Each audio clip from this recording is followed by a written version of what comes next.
Guys, alam nyo, dito sa probinsya, ito yung isa sa mga hanap buhay pag tapos na yung harvest. Tapos ang harvest ng palay.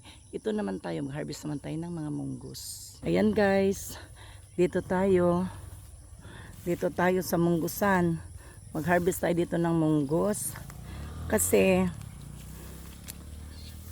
mahaba ngayon ang ang tawag dito pahinga ng palay. 6 months. Ay nung GC, may buntag noy. Tabangan ti ka mag-harvest og munggos noy.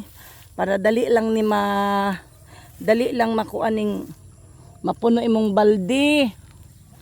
Unsa man ni para dali mapuno ang balin. Ani lang gyud mag-harvest og munggos, guys. Ana lang siya Nga kanang mga hinog, panghaon nimo na siya. Ana, dali lang kaayo. Wala may tubig ang basakan.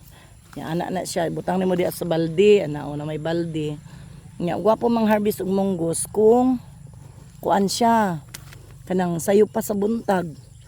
Nya gwapo man imong munggusan ni kay kuan man siya, tag-as man. Dili kay tamuduko, dili sakit sa hawak. Ana na siya Nya dili na to siya nagtamakan kay napa man si uban nga, nay uban wala pa nahinog. Muna siya na sinong GC Pila ka edad ni mo nung GC?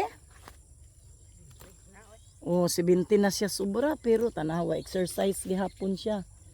Ang tawag na mo diri sa probinsya kanang arimi sa punta kami dito sa farm exercise. Exercise lang ni siya, guys, exercise. Part ni siya sa pag-exercise Muna siya. Kinahanglan sa'yo ka sa kabuntagon. Ganyan. Diba ganyan, guys, Tanya naman, muna kinabuhi sa probinsya.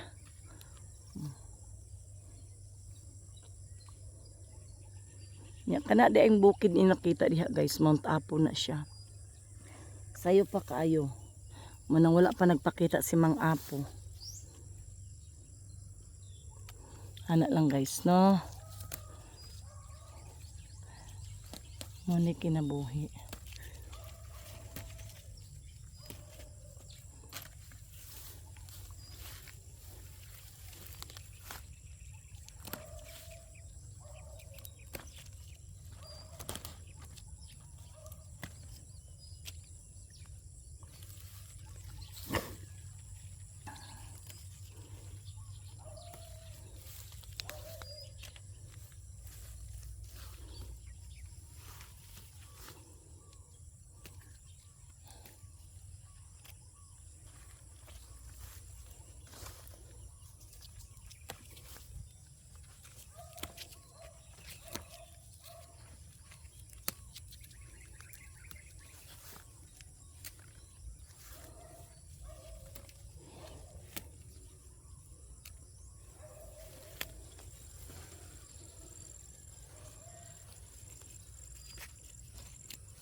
Diba? Mo ni munggos, guys.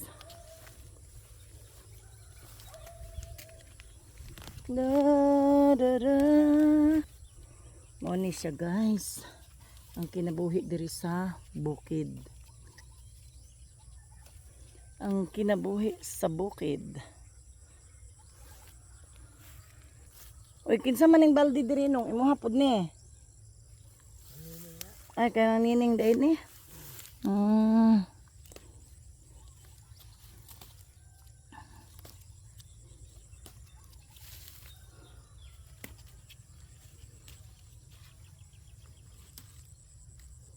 May gani kay walay daghang kuan.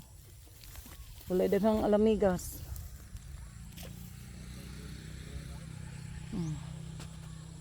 So guys, thanks for watching. Bye-bye.